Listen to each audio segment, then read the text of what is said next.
ناظرین، صحافی انجم فاروق لکھتے ہیں کہ لیاری کی تنگ و تریک اور گند سے اٹی گلی میں عزیز بلوچ کے گھر چوتھی بار داخل ہوا تو کانپ اٹھا۔ ہر سو پھیلا ہوا خوف میرے اندر بھی اتر گیا۔ ایک لمحے کے لیے لگا میں کسی عقوبت خانے میں آ گیا ہوں۔ وہاں وحشت کا راج تھا جو ہر آنے والے کو کاٹ کھانے کو دوڑتا تھا۔ یہ گھر نہیں بلکہ مقبرہ تھا، ان تمام مظالم کا، ان سارے جرائم کا جو عزیز بلوچ کے حکم پر ہوتے تھے۔ اس مکان کے در و دیوار چیخ چیخ کر بتا رہے تھے کہ ہر عروج کو زوال ہے۔ جہاں کبھی لیاری کا بے تاج بادشاہ عزیز بلوچ رہتا تھا، وہاں اب صرف ویرانی تھی اور اداسی، موت جتنی بے رحم اداسی۔ نظر گھما کر دیکھا تو اس بار کوئی بندوق تھی نہ گولی، منشیات کی بو تھی نہ بارود کی، صرف 6 نقاب پوش خواتین خالی تالاب کو گھور رہی تھیں۔ کیمرہ دیکھ کر عزیز بلوچ کی بیٹی اور پھپھی آگے بڑھیں اور دھاڑیں مار کر رونے لگیں۔ بیٹی کا کہنا تھا، میرا والد شریف ترین انسان ہے، اس کا جرم یہ ہے کہ وہ غریبوں کا ہمدرد ہے۔ حکومت اسے جان بوجھ کر پھنسا رہی ہے۔ ہماری مالی حالت نہایت خستہ ہو گئی ہے۔ ابو کا کوئی دوست ہماری مدد نہیں کر رہا۔ یہ واقعہ مجھے عزیز بلوچ کی JIT رپورٹ پڑھتے ہوئے یاد آیا تو سوچ میں پڑ گیا کہ 198 افراد کے قاتل کی بیٹی اب کیا محسوس کر رہی ہوگی۔ کروڑوں کا بھتہ اور اربوں کی لوٹ مار کرنے والے کا خاندان 2 وقت کی روٹی پوری کرنے کے لیے کس کے آگے ہاتھ پھیلا رہا ہوگا۔ عزیز بلوچ کی رسی دراز تھی جو اب کٹ چکی۔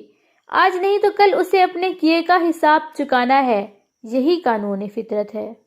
جرم اور سیاست کا بندھن صدیوں پرانا ہے۔ کہا جاتا ہے کہ پاکستان میں لاشوں، بھتوں، لسانی فسادات اور جلاؤ گھیراؤ کا مکروہ دھندا الطاف حسین نے شروع کیا تھا، جسے بام عروج پر پیپلز امن کمیٹی نے پہنچایا۔ جرائم کی اتنی بھیانک داستان کبھی ہماری فلموں میں نہیں دکھائی گئی جو کراچی اور لیاری کے باسیوں نے اپنی آنکھوں سے دیکھی۔ 2011 میں سیاسی جماعتوں کے کارندوں نے کٹی پہاڑی پر جو موت کا منظر پیش کیا تھا، اس کی نظیر کراچی کی تاریخ میں ڈھونڈنے سے بھی نہیں ملتی۔ بنارس کے پل پر جس طرح عام شہریوں کو بسوں سے اتار کر گولیوں سے بھونا گیا، شاید ہی کوئی کراچی والا بھول پایا ہو۔ لسانی بنیادوں پر ہونے والی سیاست نے پاکستان کے سب سے بڑے شہر کو دوزخ جتنی ناپسندیدہ جگہ بنا دیا تھا۔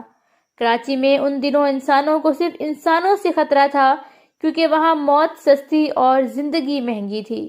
جن لوگوں نے لیاری کو قریب سے دیکھا ہے وہ جانتے ہیں کہ وہ JIT رپورٹ عزیز بلوچ کے مظالم کی ادھوری کہانی بیان کرتی تھی۔ اصل حقائق اس سے کہیں زیادہ ہیں۔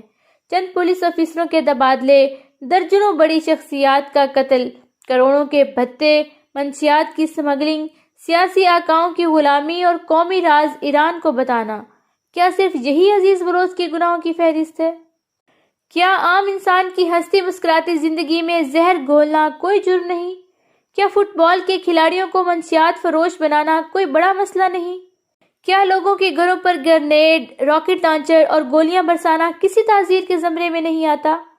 اس JIT میں سب کچھ ہے، مگر عام آدمی کی کہانی غائب ہے۔ لیاری کے لاکھوں رہائشی کتنے ہی سال موت کی پگڈنڈی پر سفر کرتے رہے، کیا کسی نے ان کا حساب مانگا؟ 2013 میں عزیز بلوچ کی گینگ نے جس طرح لیاری کی کچی برادری کو عبرت کا نشان بنایا تھا، کیا کوئی باضمیر انسان وہ کربناک منظر بھول سکتا ہے؟ کچی برادری کے ہر گھر پر راکٹ اور گرنیڈ بارش کی طرح برسائے گئے۔ عزیز بلوچ کے غنڈوں نے گھروں میں گھس کر عام لوگوں کو گولیوں سے بھوننا شروع کیا تو ساری کچی برادری لیاری چھوڑ کر ٹھٹھا اور بدین چلی گئی تھی۔ محلے کے محلے ویران ہو گئے تھے، ہر گلی میں ہو کا عالم تھا، موت ہر چوراہے پر رقصاں تھی، مگر مجال ہے حکومت کہیں نظر آئی ہو۔ 1 مہینے تک لیاری میں جنگی ماحول رہا، مگر پولیس نے لوگوں کی زندگیاں بچانے کے لیے کوشش تک نہ کی۔ صحافی انجم فاروق لکھتے ہیں کہ انہی دنوں عزیز بلوچ سے ملاقات ہوئی تو میں نے پوچھا کہ پیپلز پارٹی کے سابق وزیر داخلہ ذوالفقار مرزا نے آپ کو لاکھوں اسلحے کے لائسنس کیوں دیے؟ لیاری گینگ وار کے سربراہ نے بے ساختہ جواب دیا، مہاجروں اور پٹھانوں کی لڑائی کے بعد انہیں خدشہ تھا کہ الطاف حسین لیاری میں قتل عام کروائے گا۔ لیاری کی بدقسمتی دیکھیں کہ جہاں مختلف گینگ آپس میں لڑتے تھے اور مرتا عام شہری تھا۔ ہفتوں کاروبار بند رہتا اور پھر بھی بھتہ دینا پڑتا۔ پولیس نے یہاں جب بھی آپریشن کیا ناکام ہی رہی۔ وہ کبھی لیاری کی گلیوں میں داخل ہی نہ ہو سکی کیونکہ وہاں گینگسٹرز گھسنے نہیں دیتے تھے۔ S S P Chaudhry Aslam نے 10 دن تک لیاری کی ناکہ بندی کی مگر بے سود۔ عزیز بلوچ اور بابا لاڈلا گروپ کی لڑائی گینگ وار کا عروج تھا۔ پورے لیاری میں خانہ جنگی تھی، لوگوں کا گھروں سے نکلنا محال تھا۔ اگر کوئی غریب اپنے بچوں کا پیٹ پالنے کے لیے نکلتا تو اس کی لاش چوراہے سے ملتی۔ ہر طرف فاقے تھے۔ شاید یہی دن تھے جب کسی مظلوم کی آہ عرش تک پہنچی اور قدرت کو لیاری والوں پر رحم آ گیا۔ لیاری سمیت پورے کراچی میں رینجرز اور پولیس نے آپریشن کیا، جس کے بعد سارے گینگسٹرز اپنے انجام کو پہنچے۔ عزیز بلوچ کی موجودہ تصاویر دیکھیں تو رحم کرنے کو جی کرتا ہے۔ پورے کراچی کو اپنی دہشت سے ڈرا دینے والا شخص کہاں سے کہاں پہنچ گیا۔ واہ مولا تیری قدرت۔ انجم فاروق لکھتے ہیں کہ مجھے یاد پڑتا ہے کہ عزیز بلوچ جیسے بدماش کسی زمانے میں لاہور میں بھی ہوا کرتے تھے۔ وہ بھی اپنے سیاسی اثر رسوخ کی وجہ سے ہمیشہ قانون کو جوتے کی نوک پر رکھتے اور عام آدمی کی زندگی اجیرن کرتے۔ عاطف چودھری، حنیفہ بابا، ایسے کتنے ہی کردار تھے جو لاہور میں اہم سمجھے جاتے تھے، مگر پھر کیا ہوا؟ ایک سے بڑھ کر ایک عبرتناک موت۔ حنیفہ بابا کو پولیس نے بتایا کہ تمہارے پاس آدھا گھنٹہ ہے تو اس کی شلوار گیلی ہو گئی تھی۔ سینکڑوں لوگوں کا قاتل ایک گولی کی دہشت سے ڈر گیا۔ اندرون شہر کا ایک اور بدماش باسو مارا گیا تو اس کی بیوی آخری سانسوں تک لوگوں کے گھروں میں کام کر کے اپنے بچوں کا پیٹ پالتی رہی۔ سنا ہے عزیز بلوچ کے بچے بھی قابل رحم زندگی گزار رہے ہیں۔ انہیں ہر وقت آنے والے کل کی فکر کھاتی ہے۔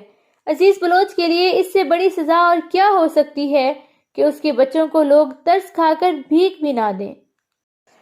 ناظرین، ہماری یہ ویڈیو کیسی لگی اس کے بارے میں کمنٹ ضرور کیجیے گا۔ ہاں، اگر ابھی تک آپ نے ہمارا چینل سبسکرائب نہیں کیا تو پلیز اس ویڈیو کو لائک اور چینل کو سبسکرائب کرنا نہ بھولیے گا۔ اللہ حافظ۔